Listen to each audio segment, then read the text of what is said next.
Pada waktu itu saya diolok-olok atau dicandain oleh Pak Muhaimin Iskandar, Ketua Umum PKB. Beliau bilang, sekali ini saya ingin menguji kesaktian Pak Yusril. Saya pikir sakti apa saya ini? Sebab katanya, kalau Pak Yusril memutuskan mendukung calon presiden, tidak pernah meleset dan itu selalu menang dalam sejarah pemilihan presiden Republik Indonesia.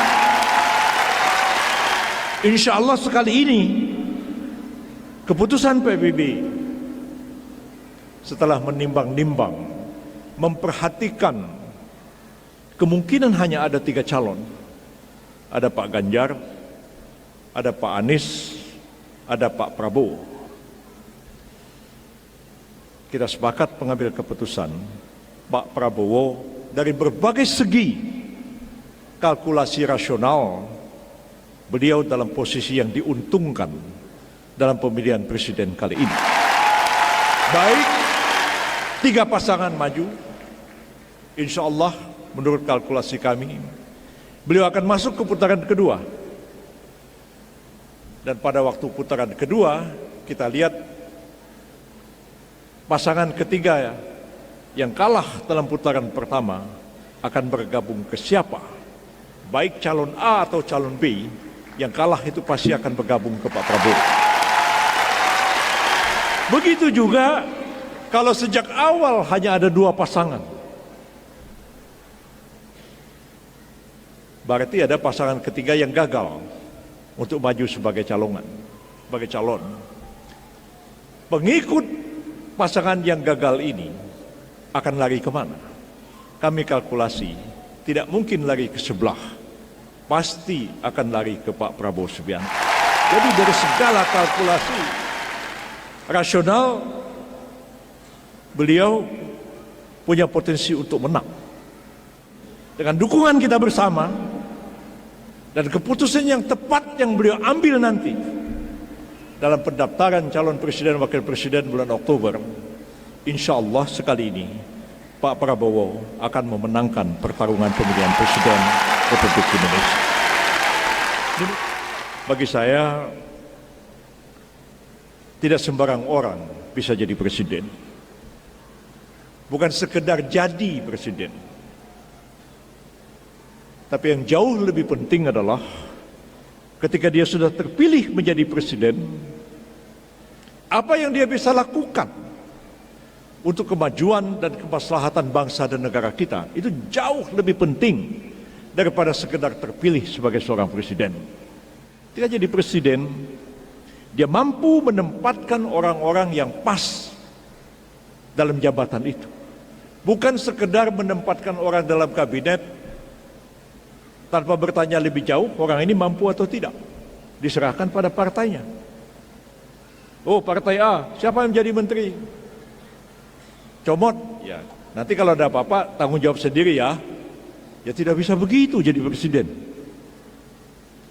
Jadi presiden harus kenal pembantu-pembantunya ini punya kemampuan atau tidak. Dan dia harus menempatkan orang yang pas pada posisinya. Anggota kabinet harus ada wakil orang Aceh sampai Papua. Secara proporsional harus ada di kabinet.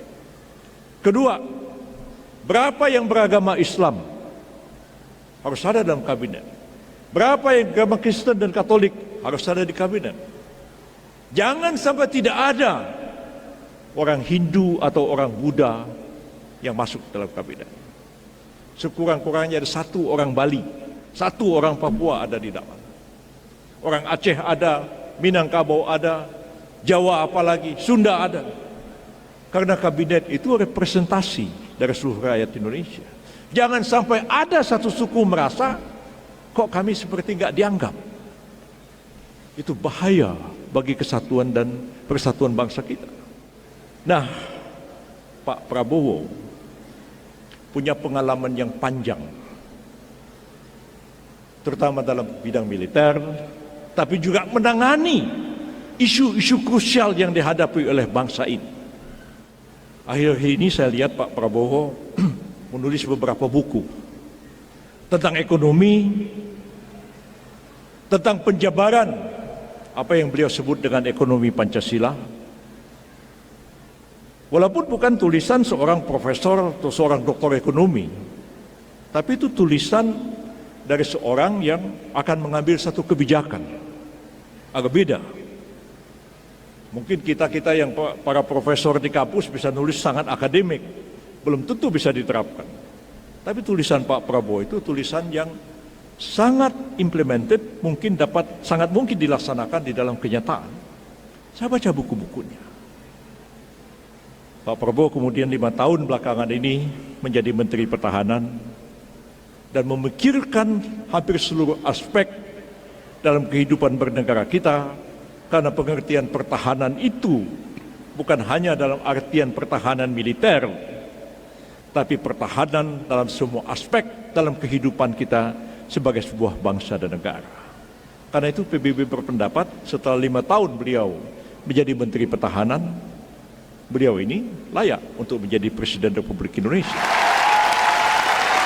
Jadi kita nggak sekedar berpikir asal-asalan.